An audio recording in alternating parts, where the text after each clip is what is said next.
Oh, okay, great. Well, welcome to Chord Melody, the tropical escape edition. Of course, I have not escaped to the tropics, but I am sitting here in Queens, New York, in Ridgewood, very much trekking through the slushy snow and whatnot earlier today. So here we are. But I want to use this as an opportunity to both get a couple really fun tunes onto the fretboard, both as sort of a reprieve from the realities outside our door, but also for those of you who have taken some of my workshops and classes before, particularly, but really getting to know the inversions and getting to know kind of how the chords are working up and down the neck, and using these tunes as a great way to do it. I am a very deep believer that the inversions kind of hold an ability to help us unlock the entirety of the fretboard as we've ventured in the anytime a piece of music is put in front of one that's just like a lead sheet, it's just like, wait a second, where there's all these options. We have 5 middle C's. We can take each of those in multiple directions, but the inversions sort of help, like positions, kind of help us hone in. So what I want to do first is go into kind of the rundown of how inversions work, how to map them out on the guitar, how to let those, both utilize those for our practice here, being able to put together some solo guitar arrangements, but also the inversions as a sort of worldview, I guess, or a fingerboard view. So I expanded this PDF, which I'll send out to everybody in the updated version. But you all have the one that is going to be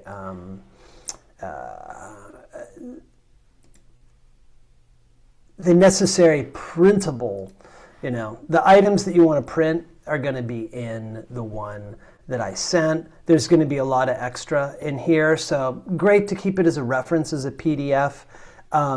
So let's just start with getting to know the inversions and kind of how to make these, and then how to practice them, how to internalize them. Spend the first kind of third of class dealing with that, another third going into Song of the Islands, and then the last third into Sleepwalk, and all of these kind of getting pulling some of the characteristics of each of those recorded tunes into our arrangements. So in general, what is an inversion? And it's basically on the guitar, it's a collection of 3 or more notes, like a chord. And I'm just going to do a quick little example here of like a C. Right? We have G, C, E.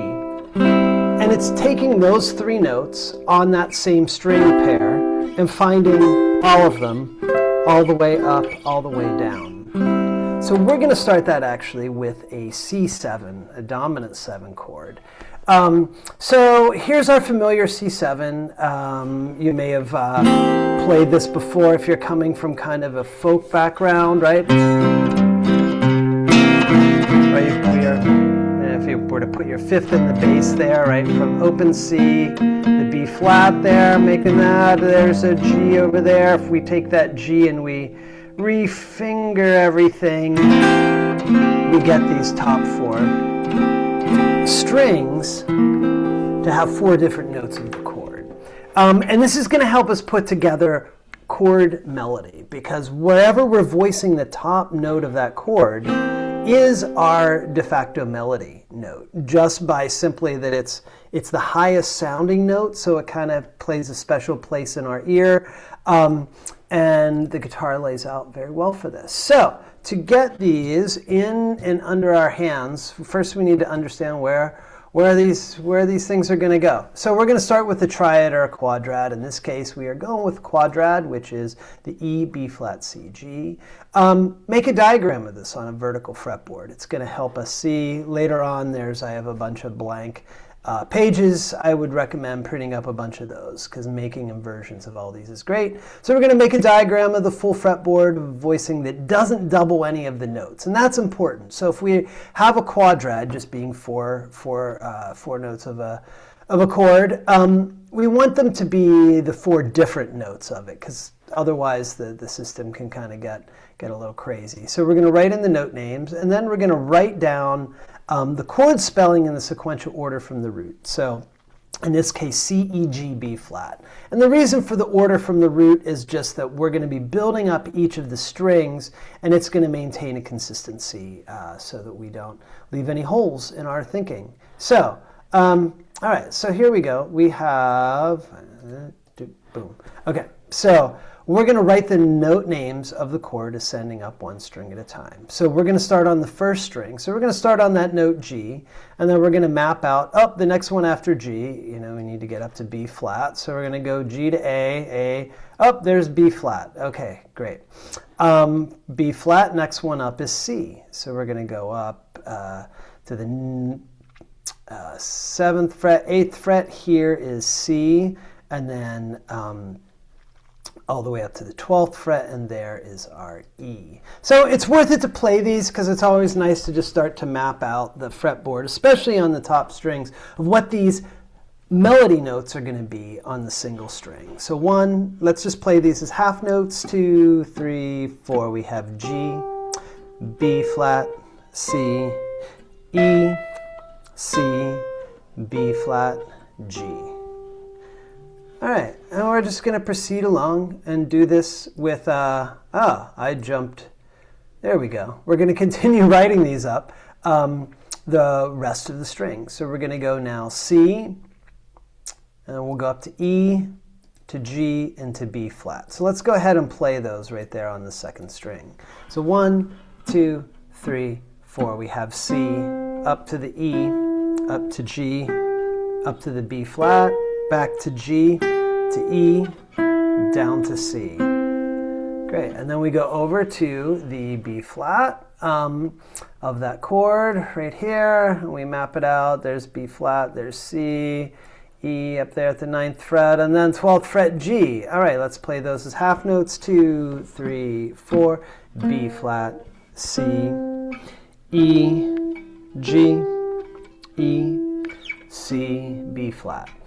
Now over to the E, same thing, E, G, B flat, and C at the 2nd, 5th,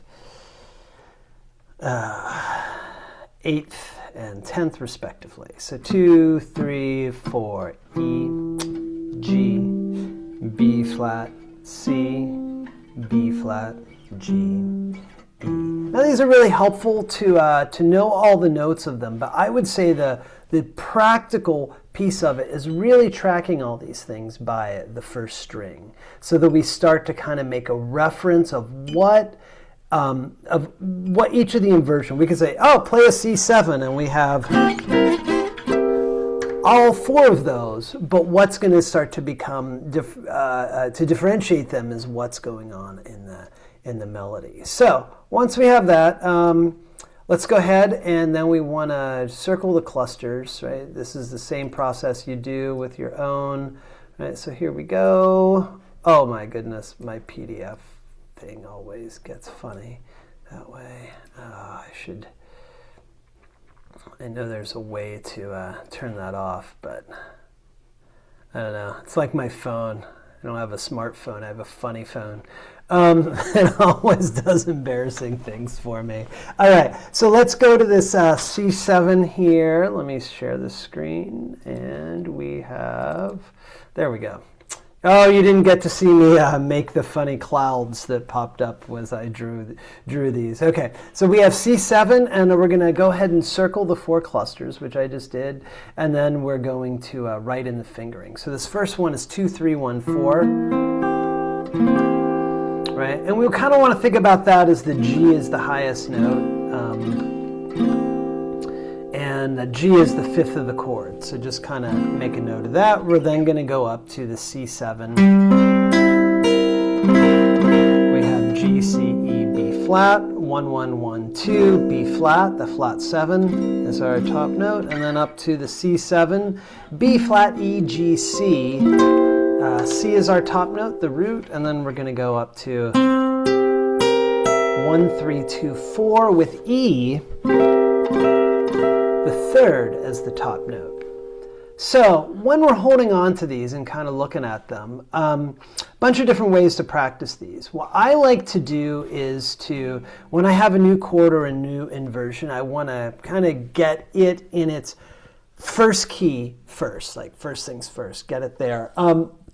So I have a couple techniques that I use. I like to start with whole notes, but not necessarily holding them as for the entire time. So what I'll do is set a tempo, because I always believe that the tempo kind of pushes us a little bit to like there's just like we want to land that chord right in time. And if it's new to us, we can still use that, just give ourselves more time to get there and then gradually increase it. So looking at this C7, we're going to play these as whole notes, but we're going to leave space in between to get to the next one. So here we go, 1, 2, 3, 4. We have C7, 2, 3, 4 up to the B flat as the top note, 2, 3, 4, 2, 3, 4, and then back down. 2, 3, 4, 2, 3, 4, 2, 3, 4. Once you have that, take it to half notes. 1, 2, 3, 4. 1, 2, 3, 4.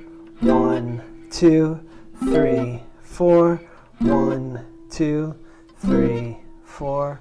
1, then quarter notes.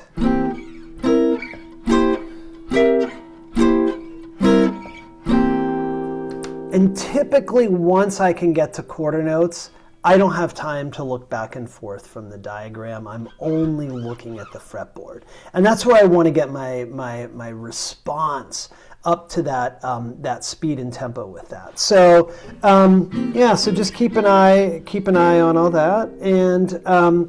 And then just to, in this document, I have a bunch of blank fretboards, print those up and go ahead and use them.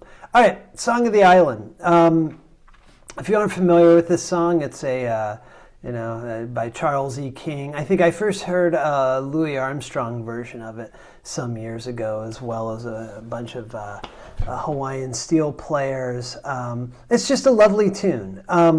And it is a way to get into these inversions. And so I don't want to spend too much time on like the swing voicings of the song necessarily, where you'd be playing the sort of strumming part, because we're going to go right into the chord melody of it. But just so that you can kind of get it into the ear here, let me I'll just play a little bit of the chords.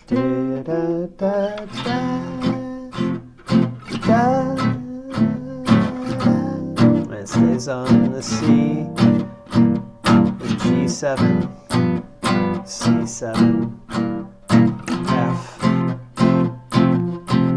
stays on F, D7, G7, C7,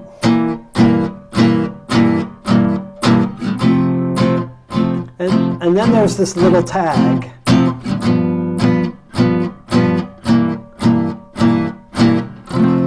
Right? That kind of happens either at the beginning or the end of it. Oh, I have a little form ABAC2AC. Just ignore that. That's droid information down there that has nothing to do with anything. So, all right. Well, now let's do a couple things with this, because as we're getting into playing these as chord melody. One of the strategies here is we want to start to get to know the melody notes in relationship to the chords. And that just becomes a very interesting phenomena of things. So let's just go through, and we're going to see a lot of whole notes here. So so when we go up, ba-da-da-da, okay, C is the fifth. If you want to pencil this in, great. All right, fifth. And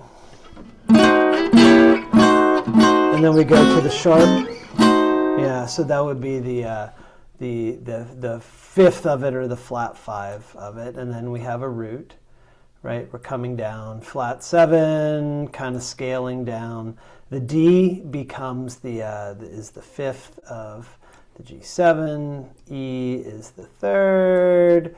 And see, that's my funny computer. It loves me, et cetera, et cetera. So I'm going to spare you my symbols, and then, right, 5, root 3, 5, and then up to the root of the D7, and then that D, even though the note's staying the same, the function of it is no longer a root, but it becomes the fifth of the G7 chord.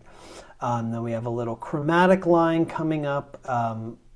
We'll deal with that separately because we're going to harmonize that in a slightly different way. And then up to the third, going down the scale, E, C, or E, the third, down to the root, flat 7. A is the 13, or third, and then root. And then we have a little harmonized line there, sharp 5 to the third to the root of the chord. So we're going to come back and reference this, but one thing we should start to get to our hand is, here it says Avalon. Ignore that. The chords are many, or the chords are few, the songs are many, but you could use this for Avalon. So we're going to go and map out our see, this is what it was doing earlier for me. There we go. I just have to make weird shapes that it doesn't understand, except that doesn't always work. Okay, so there's our C7, and then we have our 4 notes of an F major here. So we are going to get these. Okay. So we'll worry about the F6 here in a second, and some of the dealings with 6 chords and major quadrads, and we'll jump ahead to there. But let's go ahead and just redo our there's the C7, which we played through a second ago. So now let's go over and just look at this F. This should be a familiar F. Now, if I was to write these out with all the note names, it would be F, A, C, F. Right, so we are doubling here, but we're at least we have all 3 of our notes plus the extra, and then we're going to go up to A, C, F, A,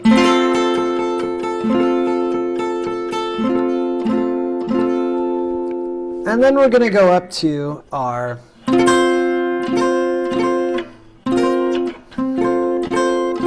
F chord up here. C, F, A, C. Okay, I'm going to be honest here. This is consistent. I hate this chord. I can't fit all my fingers in there. Sometimes I'll play it this way, where I double stop it, but I just have pudgy stumps for fingers. So it's tricky getting them all in there. So what I like to get this note, because remember, we already have our triad there, so I'm adding the 5th there. So now, when we go up to this chord here, to our F major, right? This one here, looking across here. If we were to turn this into, let's say, a 6, oh, look at that. We could put our first finger straight across there. Ah, so we get the 6 in the melody while still having a triad there. Which is kind of convenient because then if we want a major 7, we can add our ring finger, getting that E note, and then if we just wanted to get all the way up to that F note but didn't want to somehow do the whatever in there, we can just add the pinky. So what that gives us is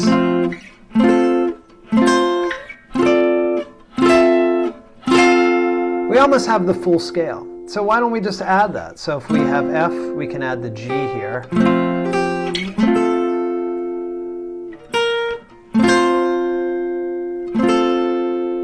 There's no real easy way. Maybe if you can double your that string there. And then we have all the notes of an F major scale with a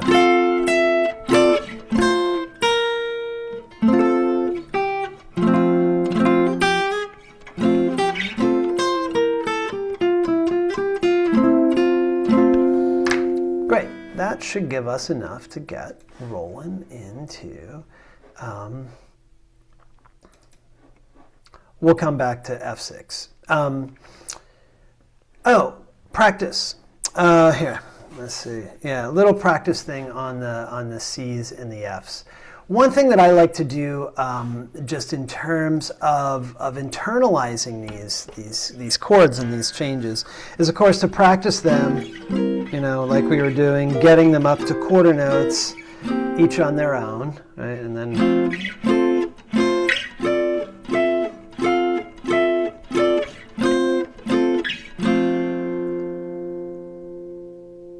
doing kind of letting the road split, so to speak. On one direction, we have 12 keys. So we could go from C7, we could get to know those in F7, and we'll deal with that in a little bit. Right, F7, B flat 7, on and on through the circle of fourths, both with the major and minor, or major and dominant 7 chords. The other thing that is usually a very practical thing to do is to just make these little 1-5 etudes for yourself, where we take the 1 chord, we take F major, we go to a 5 chord. It's the next nearest one going up, and then we'll go up to the major chord, to the 5 chord, the C7, the major chord, to the dominant 7 chord, to the major chord, to the dominant 7 chord. So here, let me pull this this diagram up and I'll kind of show you what that looked like. So we're starting here at F, right? Or actually, let's start at, yeah, we'll start at F here. So F, then we're going to move over this way. We're going to go to C7.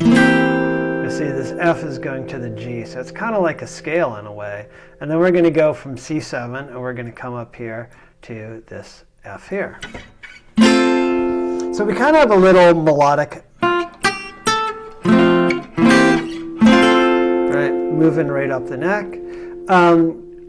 From there, we're going to go to C7. Right, this one right here. So boom, boom, whoops. Boom, boom. And then from there, we are going to go back to this one, but we're going to, here, I'm going to jot this one down here. Yeah, so it'll be like, great. Let's try that much, just from the from the F, C7, F, C7, F. 3, 4 is half notes. 1, 2, 3, 4. 1, 2, 3, 4. 1, 2, 3.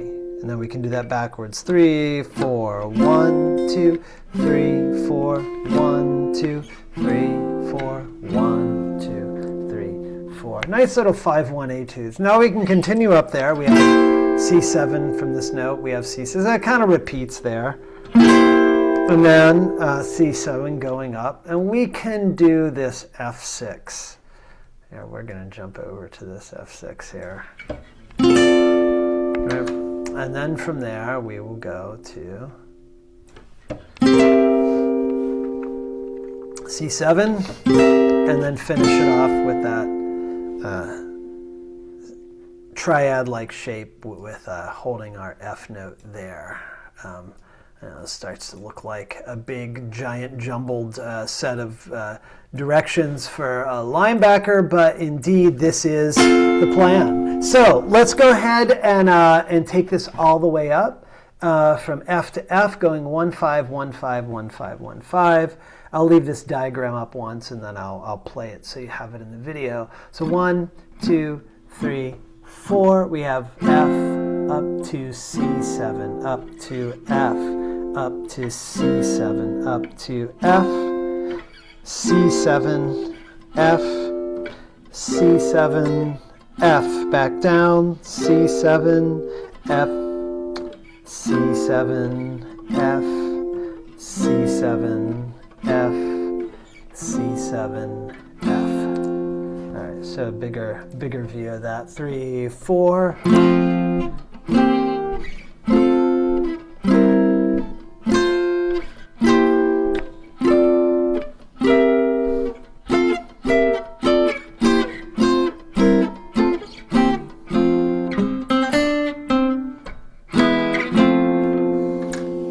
Sorry, I couldn't. Creative brains. Sometimes you just steamroll right through. All right. So, all right. Now let's tie all this into to the tune. So, how I kind of set this up is this little tag that happens at the end. I also plugged it into the beginning because it makes for a nice little intro.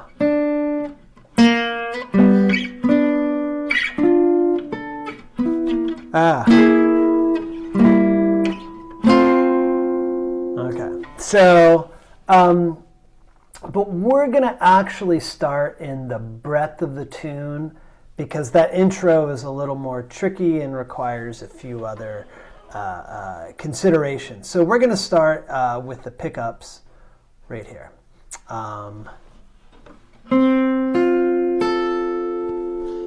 So whenever you see a little legato mark over the notes, that simply just means, and it's like if you're a piano, you just put down the sustain pedal or hold your fingers down. Same thing here, we're going to hold the shape down. So staccato, just for those of you who are curious, who might not know, very disconnected. There's a lot of space in between them. The notes are short. Legato,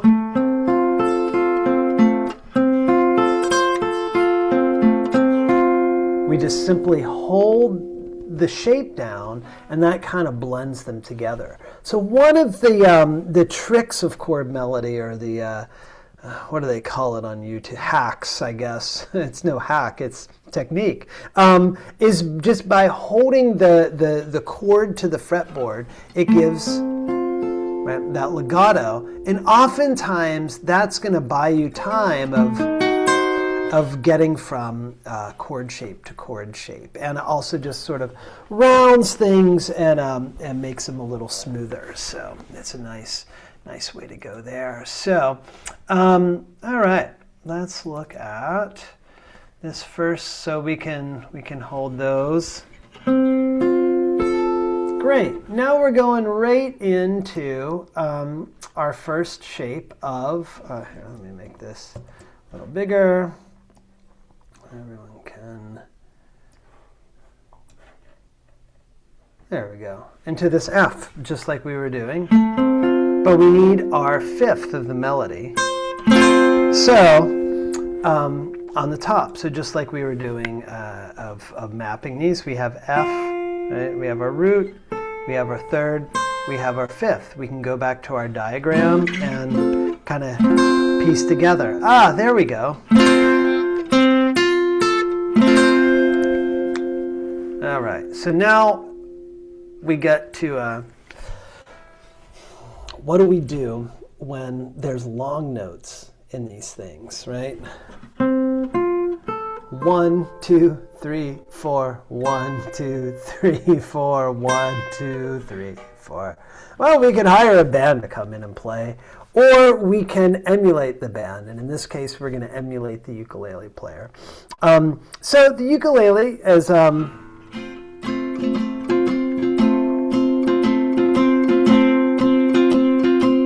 right, there's this nice little lilting swing quality to it. 1 and 2 and 3 and 4 and 1 and 2 and 3 and 4 and 1 and 2 and 3 and 4. And here we're going to go 1, 2 and 3 and 4, 1, 2 and 3 and 4. So I've separated in this arrangement a lot of information on one page here. In one measure, there's a lot of information. So just to kind of break it down a little bit so we can see, this top note here is the melody, and it's sustained all the way through. While, okay, there it is. And then down below, we have this little strumming pattern. 1, 2, and 3, and 4. So let's try that just on the first chord. And so we're going to, for the first beat, do a nice full strum so that we're really bringing that top note out. And then we're just going to lightly play the down, up, down, up, down. So it's like 1, 2, and 3, and 4. Now, if you can, try not to strike the first string again, either resting on it or touching it in any way. It's like lava, right? So that you're getting this kind of background.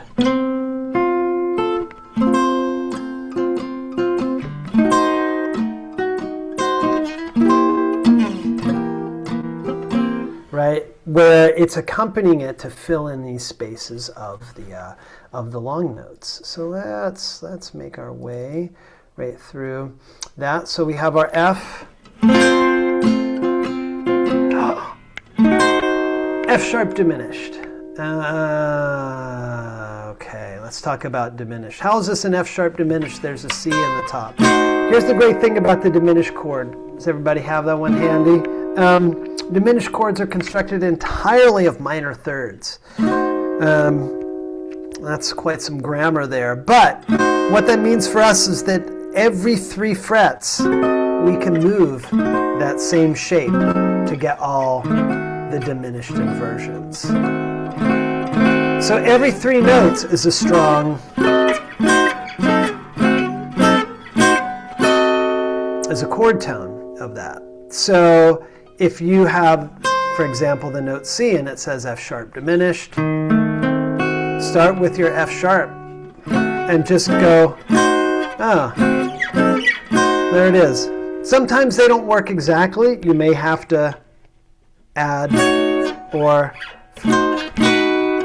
find other ways to keep the majority of the diminished chord there with a few others, but that's gonna get you there. So, all right,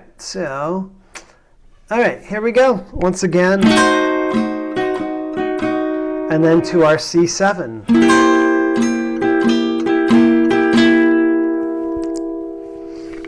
All right, so let's give that much a try here. A 1, 2, 3, 4, 1.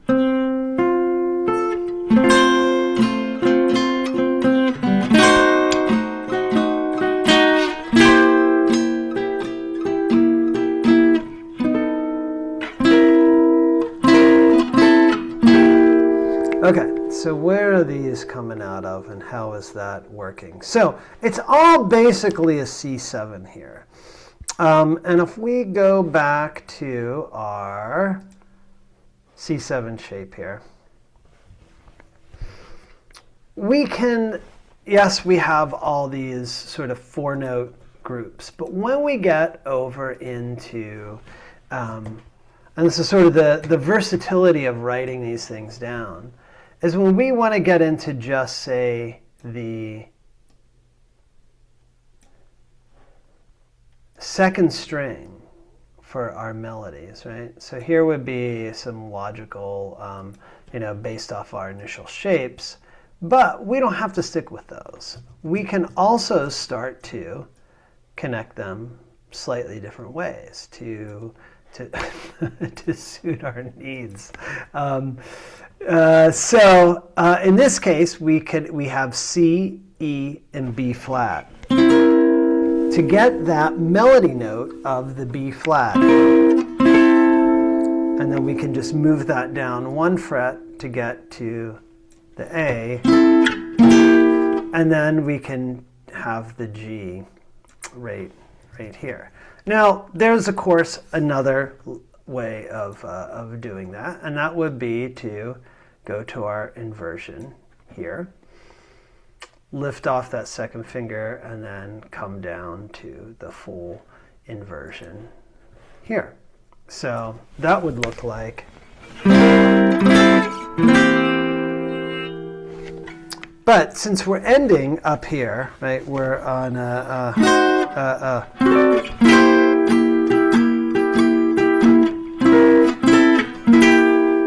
and there's just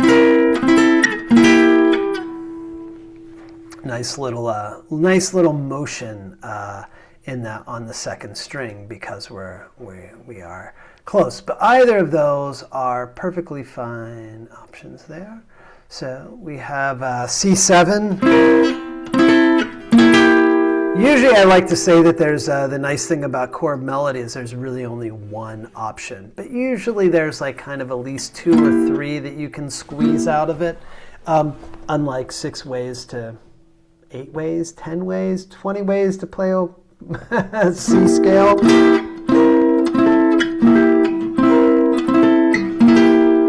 And the other, I like to sometimes put a little vibrato in these to kind of give it that steel, that lap steel or pedal steel like quality to it.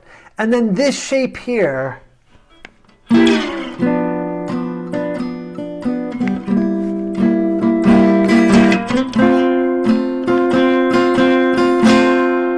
we can then take this chord, because we're ending it right here, and just slide that all the way down to the 2nd fret. So as we're playing that last one, all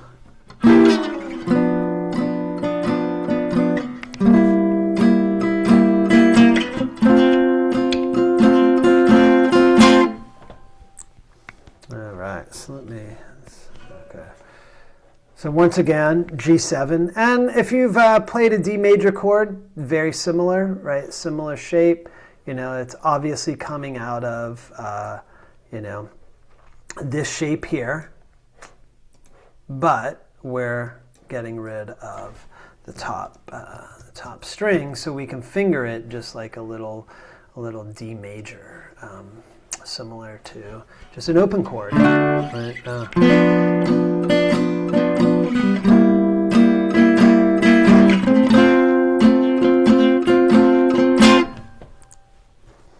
And then we go into the next part of the tune, which is very similar.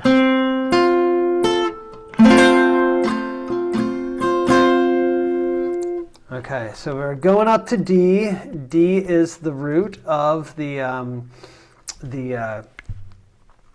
dominant 7 chord, so we know that we need this shape up here at the 10th fret.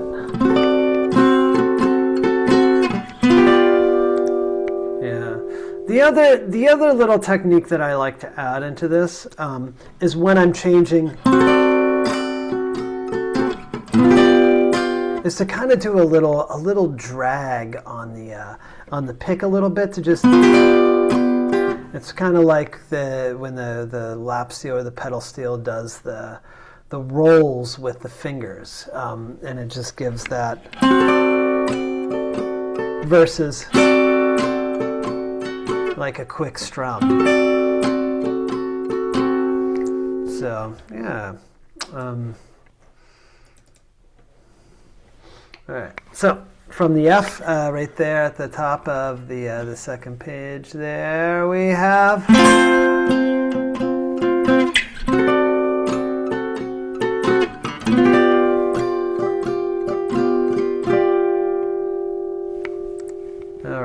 let's do that again. 2, 3, 4.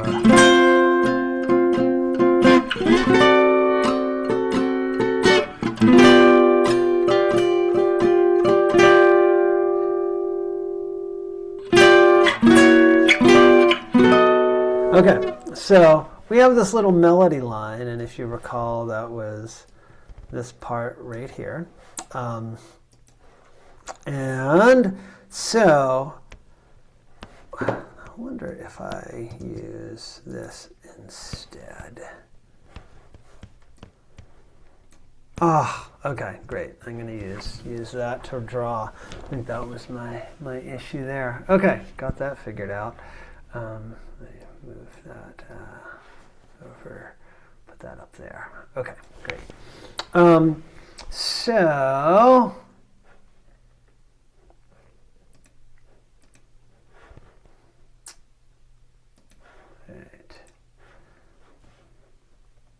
we have that on the D flat to the D to the D sharp, and then going up into the E. So instead of converting that to a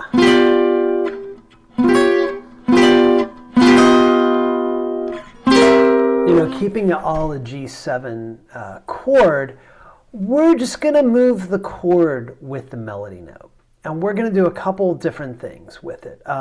For the first one, we're just simply going to take our G7 shape and move it down 1 fret. And then move it back to the D note.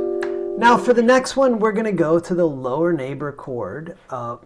See, I reached to it too quick. The lower neighbor chord of the C7, which is going to be the B7, and it can harmonize with that D sharp, which is a note of the B7, right? So that's going to lead right into it.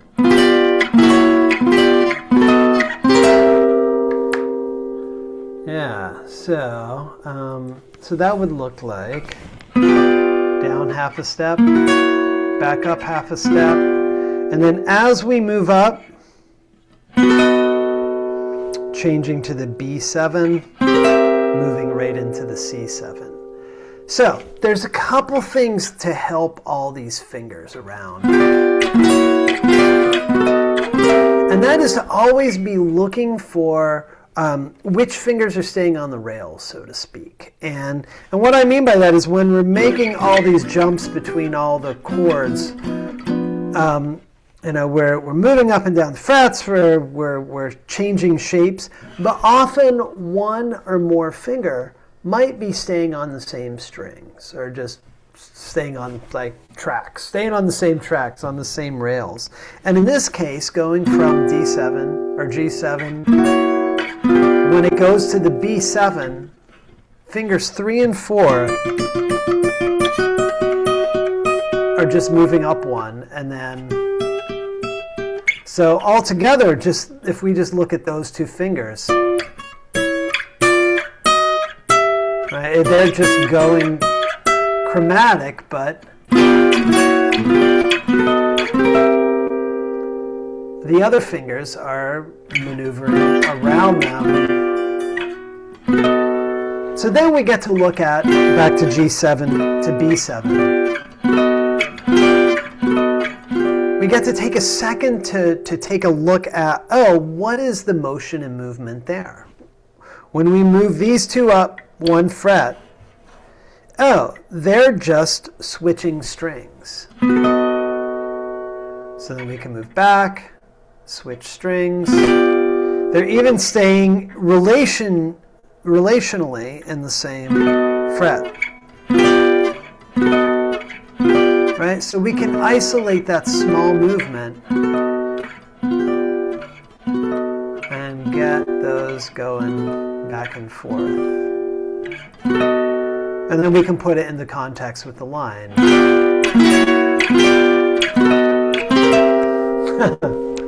And that kind of gives it that very steel guitar-like quality. And then we drag it out a little.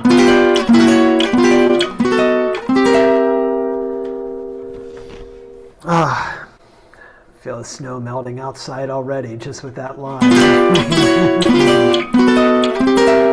And then once we land in that, we are going right down our C7. Okay, so again, as I mentioned, we could go, we could keep it all on the top four. But we're going to take this where we...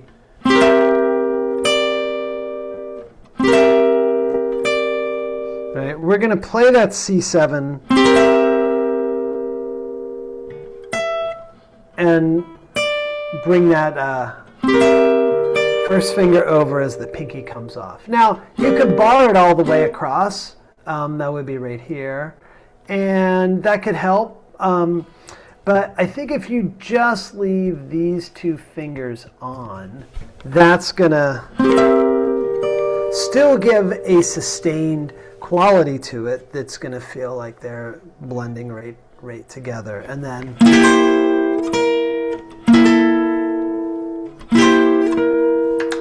for this one, we are going to take that C7 and then we're going to add the B flat with our pinky there. So still while holding the chord, and that's leading us right to the 13. Okay, so let's take it right on this 13 here. There, if you're looking at the tab, 8, 9, 10. Okay. Now, this is also another great spot to just take a second and look at things in terms of when it's making this leap from the 8th fret to the 3rd fret, which finger is staying on the rail.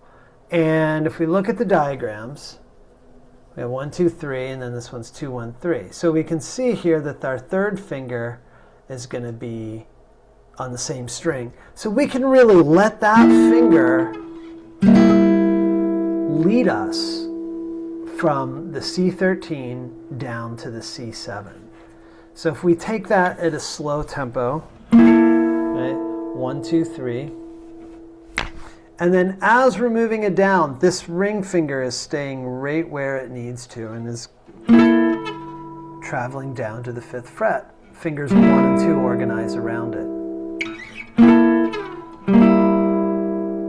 Breaking it down into the minutia of this is what starts to make these things just kind of blend together. You're limiting the reaction or the space between the chords, and you're also just giving a kind of a grounding to the voicings. Now, when it goes to the F chord, our first finger is going to move up to the 5th fret, and then fingers 1 and 2. Or 2 and 3 rather, are going to come to, they're switching sides. Now you'll also notice that in my left hand, right, getting that 2, 1, 3, I'm kind of at an angle here to make that reach. I come up. You could also go 3, 1, 4, in which case then, so. But that ruins your. It's like a house of mirrors or a house of cards. If you change one thing, So I like that one for that reason. Yeah. So looking at that and getting those small little phrases smooth that way. So yeah. So from that.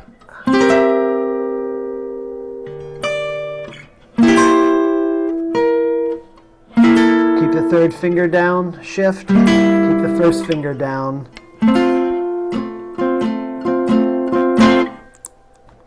Yeah, so that all together goes.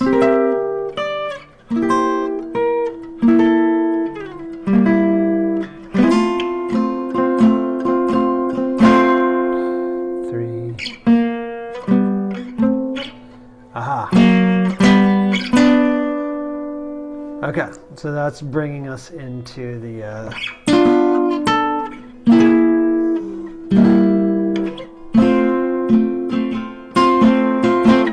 to the intro, outro, so to speak. So, the chord that's happening right here on that is this G7. Okay. All right. G7's here. All right. So even though we're not necessarily playing a chord of a G7, sometimes when the notes start to move at a quicker duration, in this case, the quarter notes, it's nice to just harmonize two of them to support the melody note from beneath. So if we take a look here, back at G7, and we just kind of take two notes of the voicing here. Let's go, right? Two notes, these two, and then these two.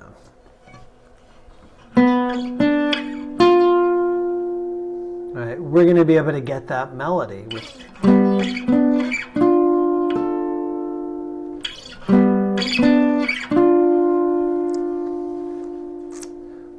is what's going on right.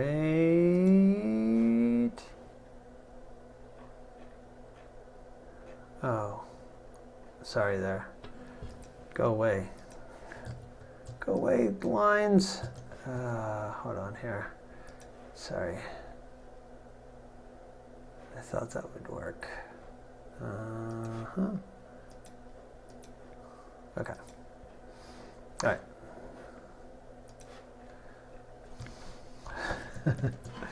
Whatever I said earlier about all things with the technology work. So we have those going up here to here to here to here, right? 4 and 5.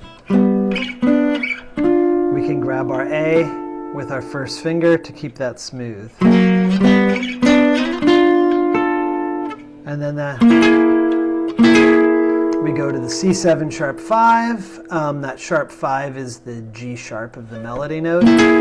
Right, if we do that fingering 1, 2, 3, we're able to keep our third finger on that same string, come down to the third of the C7 chord of the 5th fret, and then finish it off with,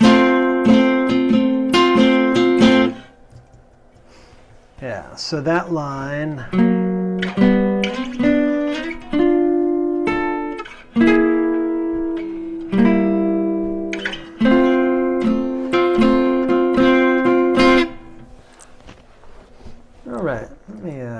Let me just play this all the way through one time, and then we'll get into some other adventures. So.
Song of the Island. So you get a little ukulele action inside on your arch tops, manouche, flat top resonator guitars that everyone has going there. So excellent. So one of the overall strategies that whenever I'm like toying with a tune, bringing it into, solo acoustic plectrum style guitars, just like we were doing for Song of the Islands, sort of like there are these long notes, there's these spaces, and wanting to reference the groove or the accompaniment, but maybe you don't have to play it the whole time. I remember, speaking of ukulele, hearing an interview with Jake Shimabukuro years ago where they were asking him about Bohemian Rhapsody, and he was like, I think that it was Terry Gross, and she's like, why? Like, how can you do all those parts? He's like, oh, I don't have to. Like, I just have to reference them, and it'll go into people's musical memory, or it'll access what they already know. And in some cases, it's just like setting up a groove will kind of put one's listening into that, where you start to hear it. And I think that is going to be one of the major assets for the next tune that we're going to tackle, which is Sleepwalk, which is one of I just love that song. By Santo and Johnny, written here in Queens, New York. And apparently they woke up in the middle of the night and the song just came to them. Like, great story. Who knows? But what I love about it is its use of the common 1, 6, 4, 5 progression, except making that 4 chord a minor chord, right? Because if you go through any sort of playing any 20s jazz, sooner or later you're going to hit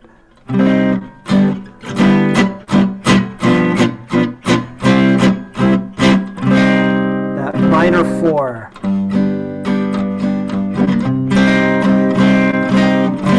Now, in the case of Sleepwalk, 1, 6, A minor. This is 6 chord. Usually you're going to hear a major 4 chord go into the 5, right? I mean, how many songs? Or if you... I remember playing that on the piano as a kid, constantly with my friends. But turning that into a minor 4 gives this very haunting quality.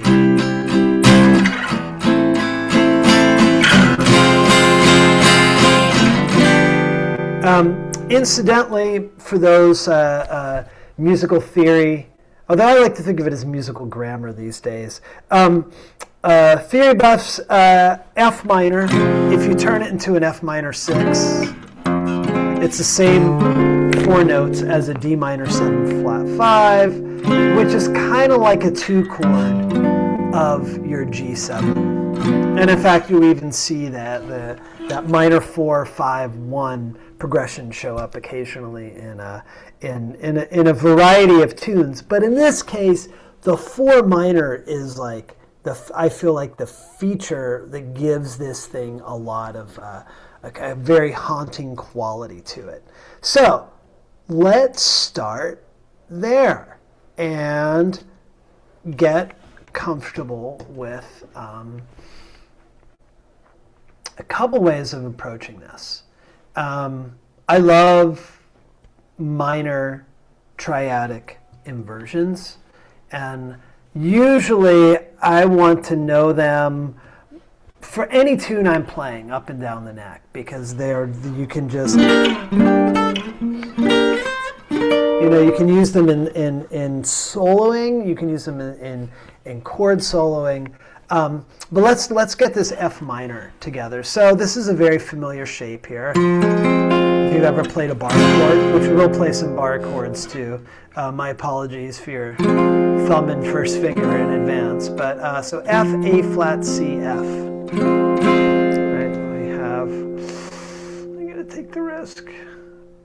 Okay, I made a weird enough shape it didn't recognize. Great, then we're gonna go up, A flat, C, F, A flat, and we have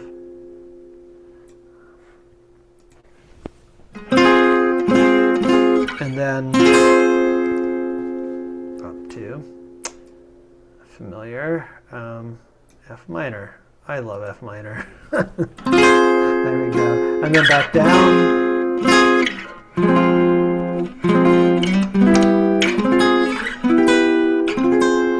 gets a nice haunted, I'm going a half step below some of those chords to give a nice minory haunted kind of pedal steel sound.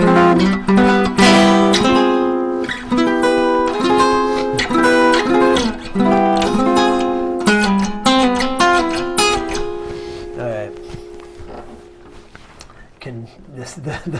The pedal steel lick. I only have one. I only let myself use it once a night, and I try not to use it too soon in the night because it always works lovely. And that is just to let's go to this F minor here. Our first, so it looks a little bit like an A flat chord, major chord, but with our pinky, our first finger's only holding one. So we're going to hold these down. We're going to strike the lowest note. We're going to move the whole thing down and back. Right?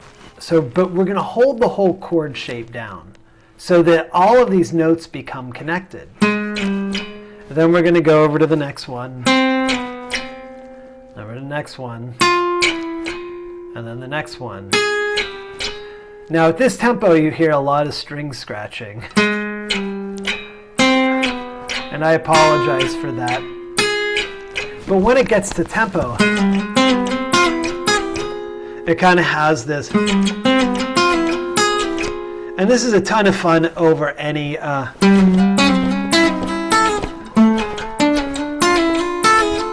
my favorite one to use it on is often a dominant chord, like let's say an A9, which is middle 4.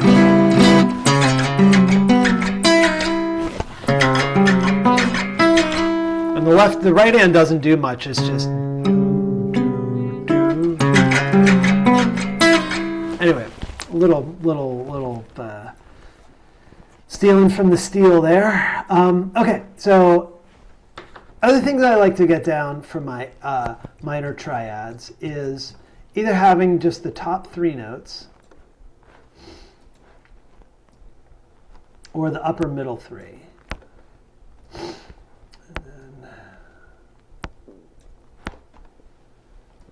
Okay, so. Because sometimes you just need these a little faster.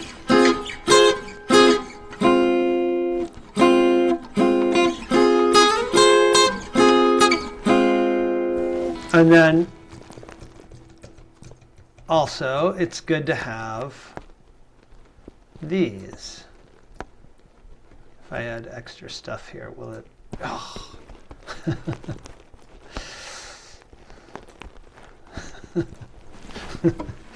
Right, just a,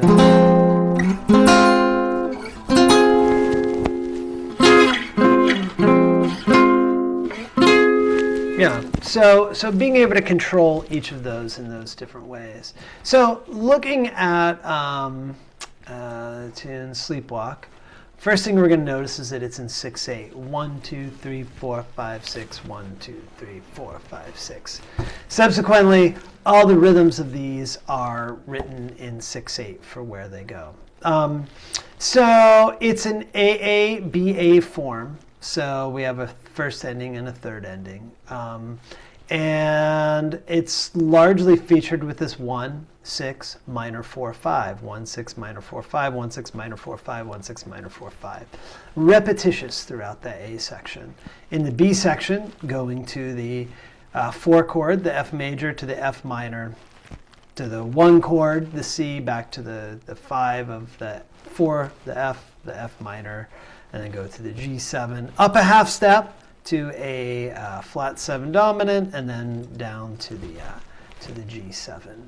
So the lead sheet here is largely here for your kind of curiosity and interest. So let's go right into the tune because there's a bunch of stuff to do here. So as I was mentioning earlier, establishing the sort of groove of it right up front puts it in the ear so you don't have to do all the work, right?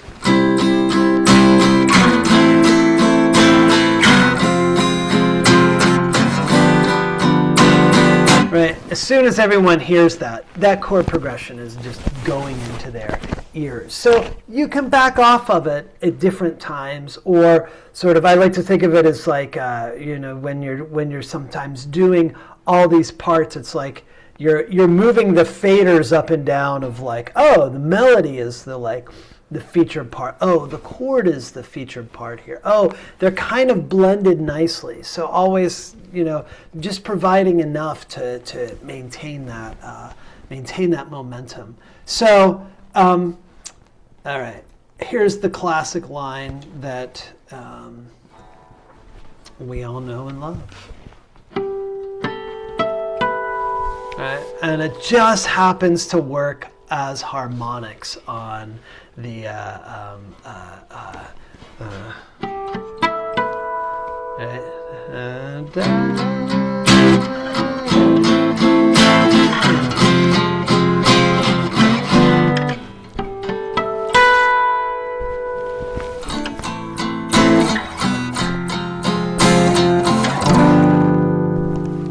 so let's get those harmonics. So a little bit about how this with this little diamond above it.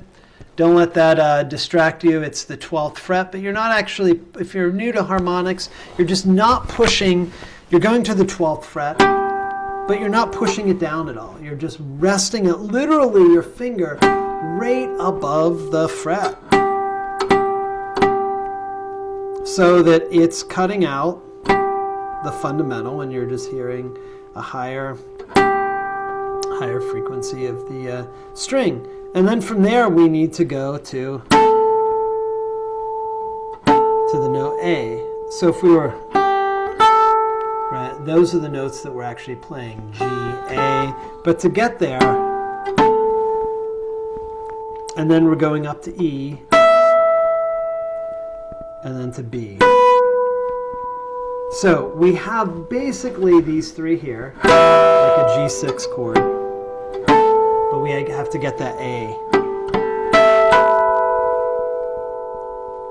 And then if you can get those clean, they'll just kind of ring on their own, and you can relax for a full measure. Or rather, I like to think about it as like, you know, you've sort of, again, you've set up this groove. It's 3,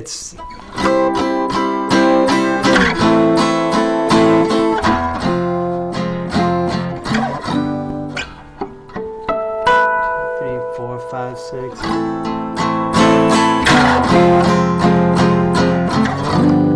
And then it's going to hold there.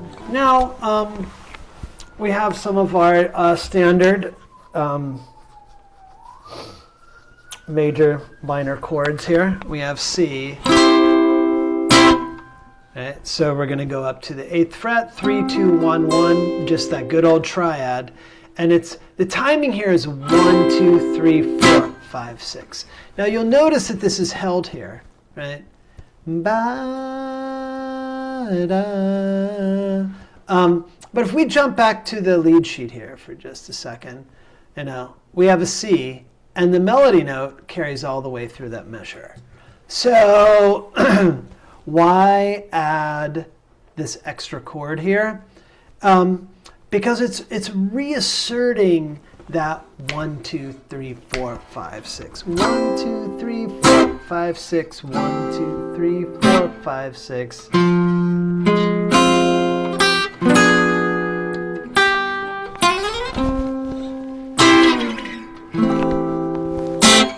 So, yeah.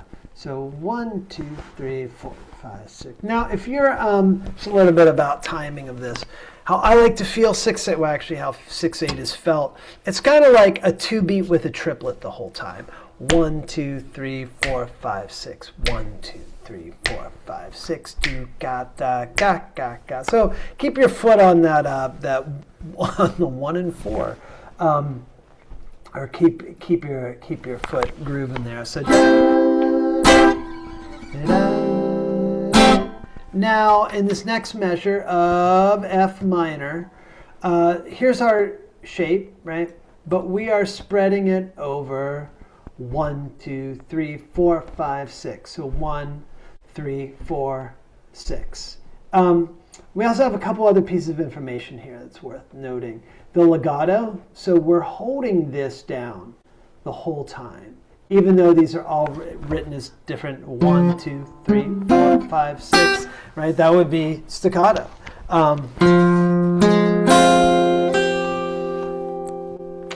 So we're going to use the rest stroke so that this is all one motion going down. It's going to make each of the notes very full, very pronounced. And then when we get through and we add this upstroke on the last one, we're able to sustain the rest of the chord and just simply add that. So what that looks like is, so one motion, 1, 2, 3, 4, 5, 6. Let's try that together. 1, 2, 3, 4, 5, 6. 1, 2, 3, 4, 5. Yeah. This is right on the F minor. 1, 2, 3, 4, 5, 6. 1, 2, 3, 4, 5, 6. And that pinky's going to slide right up into,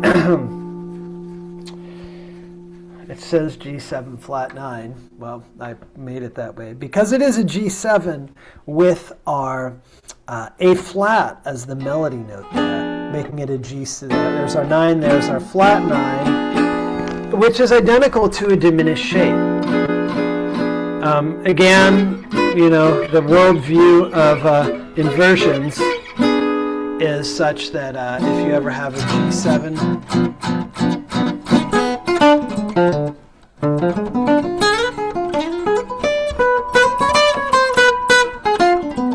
right, you can use diminished ideas on it because we can take that G7, turning it into the G7 flat 9, which is a diminished shape. Why does that work especially well here? Well, because that A flat is part of that minor 4 of the F minor. So it's a nice little touch to it there. Cool. So that's going up 1, 2, 3, 4, 5, 6. 1, 2, 3, 4, 5, 6. Yeah. So we're going to hold that 1, 2, and then we're going to just we're going to let go of the chord, get the or maybe we hold 2 notes of it, but we're going to have to come down with our second finger onto that G, and then get our first finger on this F here. Now this slide is going down, but in reality it should be going up to this C. So we're gonna use that pickup note also as a way to just slide right back into the C.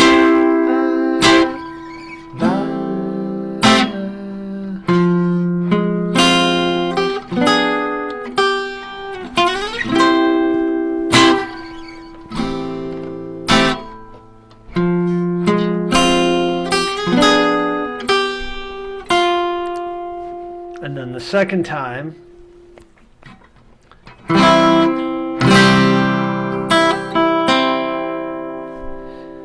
lots of ways to voice the C. I like using this one here because we can really use the open and the pinky and get all these extra notes through here. Up. Now the melody goes down to an A over the A minor chord. And I'm always at a, once it gets kind of low in the voicings, I don't always like to use the whole chord, but if we just use part of it, right, the C, E, and A, it kind of, it's so close to C, which happened not too long ago. Like, it just happened.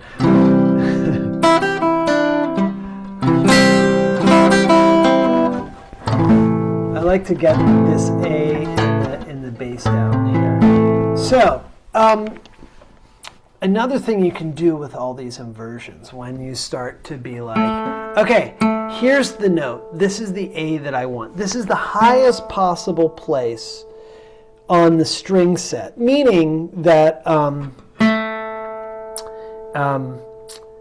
this A in this range, I can't play it anywhere on the B string or the E string.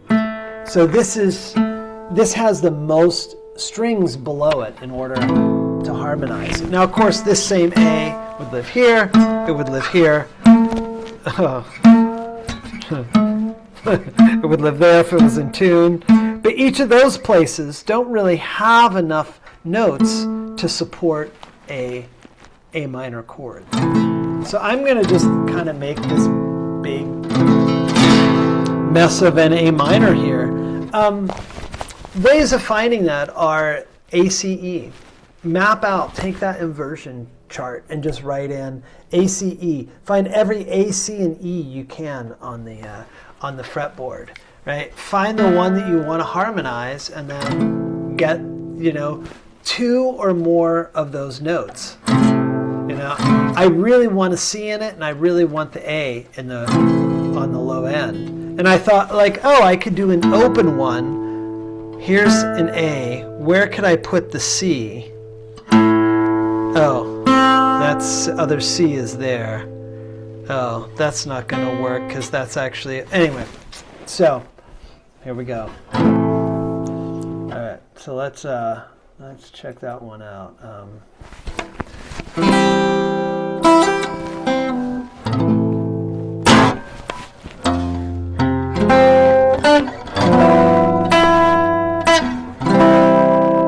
Okay, so using the full bar,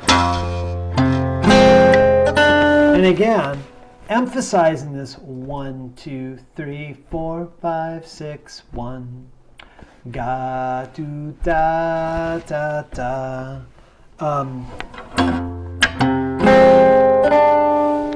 So to get this chord connected through here, or this note, go ahead and take your ring finger off your fourth finger off the D string, and try to hold as much of the chord down as you can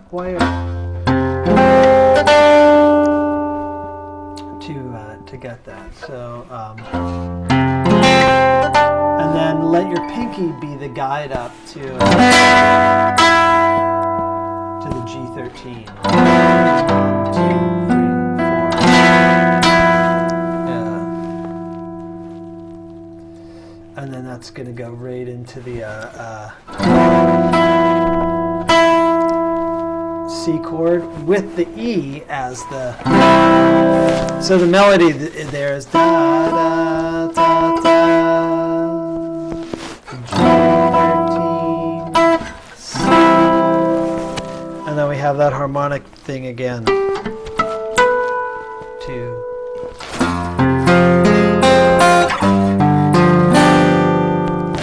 And it's always nice arpeggiating a full 6-string voicing in 6/8 because you can just go low to high all the way across. But having these is a great place to articulate and practice this rest stroke picking, right? One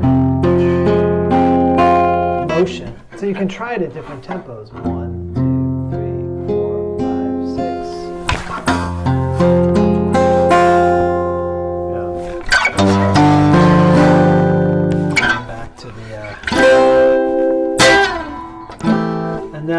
And then we get around to the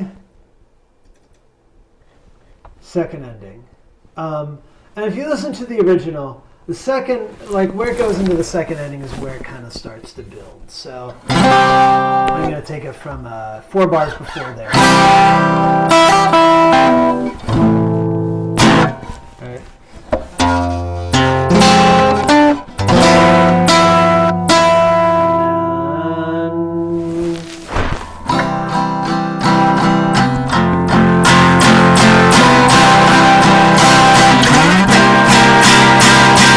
It's like, oh, that's the dramatic part. We're building into that 4/4 minor.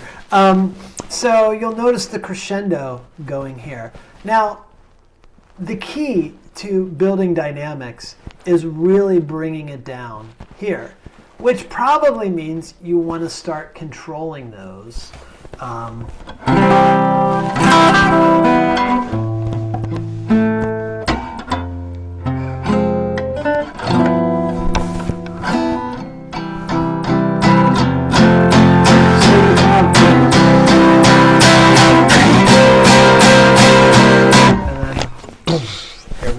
Okay, so now we get into some nice voicings here. We have our F, right? Our third. There it is. Here we are in the F major, or excuse me, yeah, the third is the melody note. So in a F major scale, if you're ever wondering what the melody note is here, you can decode it by just being like, okay, there's an A, F G A, 1 2 3. Okay, there we go. Oh, the E, what's that on the F? F G A B C D E. Oh, it's the seventh. It's the major 7. So down to the 6th, down to the 5th. Oh, then we're changing chords. So I did the efforting of that, but here is that. So we have F.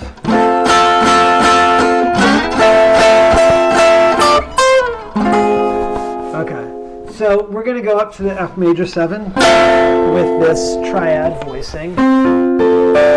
Right? First finger straight across at the 10th fret. The third finger comes up to get the major 7. Then when it releases on beat 5, we just simply have that note available to us already in the voicing. So now this 8th fret, we're going to want to get our first finger over to, and the reason for that is where we are with this at the 4th fret here and the F minor. So we're setting up our voicing with a single note. And in general, it is always easier to move one finger than it is multiple fingers. So it's a great idea if you have these moments where there's just a single note and you know there's a chord coming next. Plan ahead.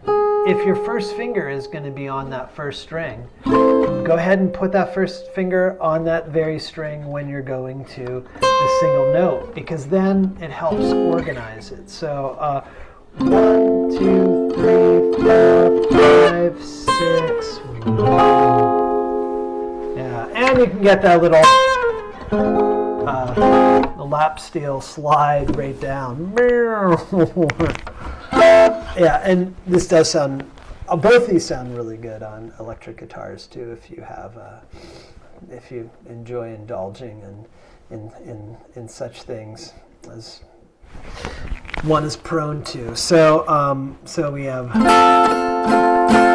1 2 3 4 5 6. So you notice in between there, I'll just keep my fingers down and just kind of slide those right in just to make that legato connection. Right,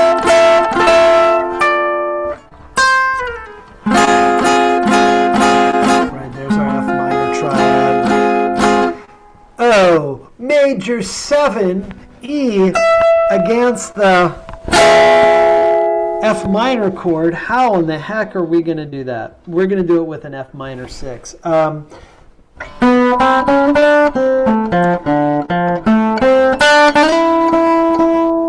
Stardust does this, right? And when it goes when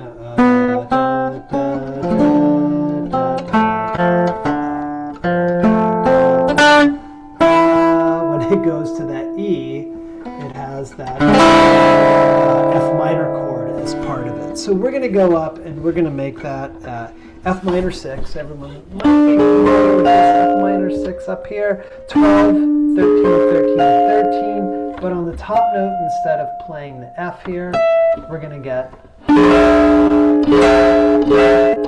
major 7. The minor major 7. It sounds like it's a paradox or an oxymoron, but it's they're two different functions. The major 7 has to do with the 7th, and the minor has to do with the 3rd. So we have F minor 6. Yeah, so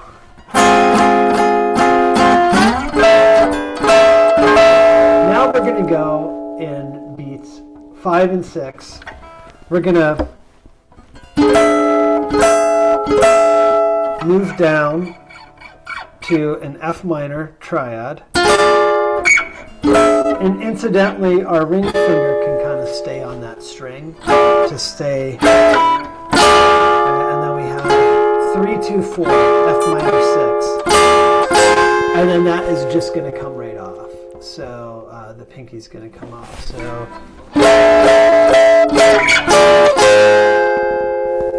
And then that's going to take us down to.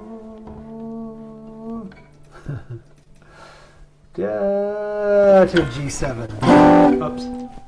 That's the second time.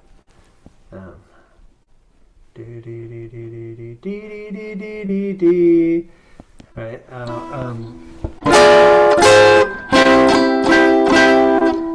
2, 3, 4, 5, 6. So the melody there is just 1, 2, 3, 4, 5, 6. 1, 2, 3, 4, 5, 6, 1, 2. Right? It's a very simple, spacious melody. But we're filling in everything all through this B section because it's kind of building. It needs that, like, it's building to that release. And yeah, so giving it the dynamics. So we continue that right through here. There we are. Yep.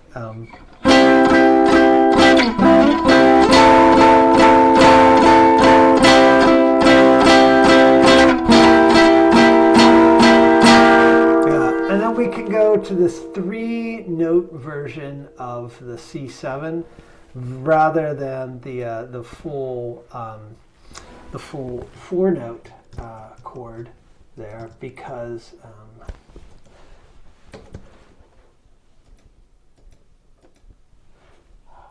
no, this isn't disappearing.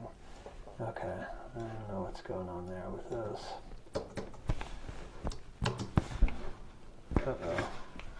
Oh, go figure. Well, okay. Do it all with the mouse.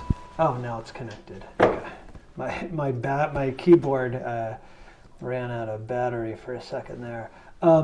So the D shape on that C7 chord, the reason for doing that, right, instead of getting comfortable with this one, is if we want this G note to be the top note, and we use this 1, 3, 2 fingering, we're able to kind of prevent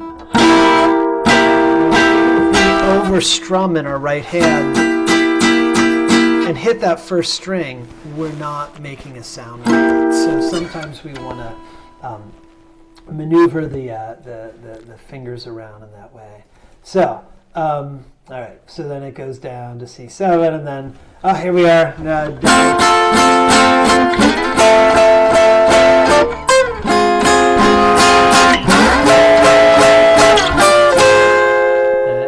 down to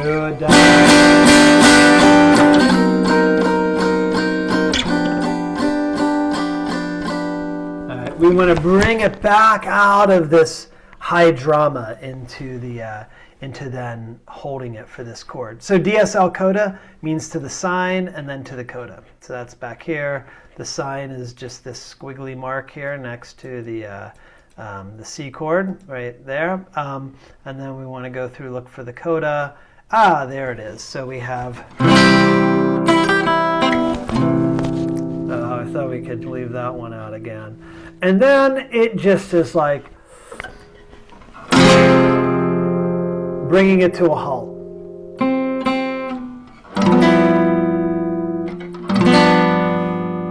G713, ba, ba, and then wait.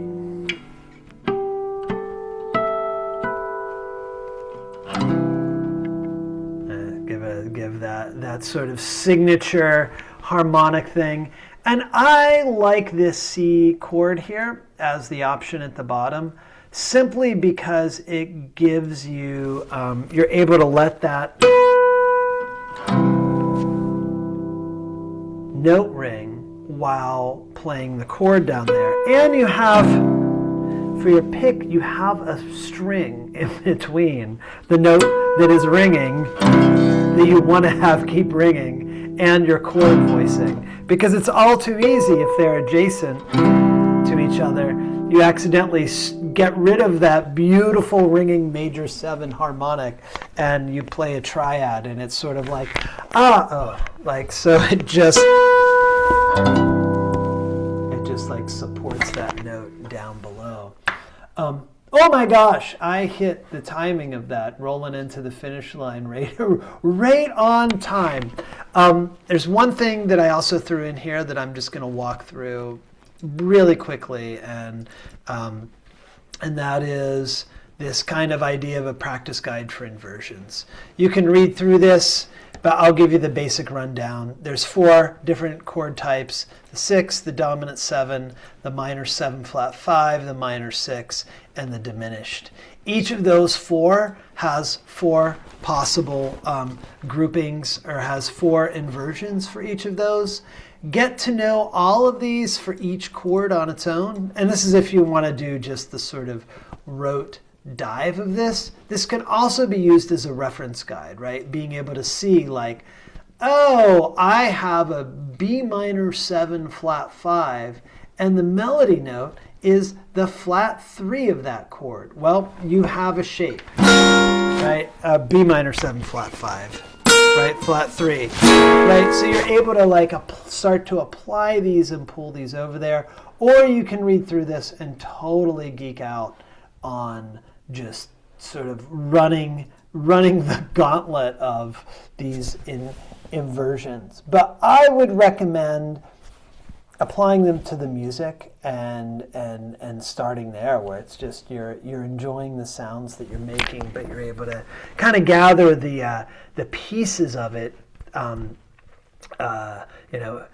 assembling it, using the map, using the inversions, putting them together, but enjoying them in the arrangements, and then from there, bring in the white lab coats afterwards to just pull the thing apart.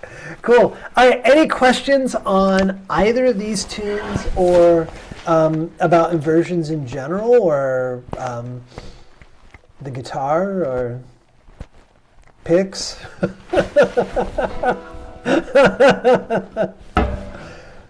All right. Cool. Well, it was great to see you all. Thank you all for being here. This is a ton of fun doing these and putting these together, and kind of like gathering different topics. And I kind of have sort of decided over the winter season of just kind of honing in on the occasional Saturday, and sort of using these for these like kind of deep dive into a topic in a way. I mean, getting to know the inversions is a constant process, and but can really be satisfying in terms of just unlocking the guitar, unfolding it, and just getting yourself into some cool tunes that you can play on your own. So yeah. So if there's no questions, I will see you all. Great, thank you. Yeah, thank you all. All right. Oh, and I'll send the video out in a little bit, so you have this for reference. Great. It'll be on YouTube, just a private link. So just take it from there. All right. Okay, thank you. Yep. Be well.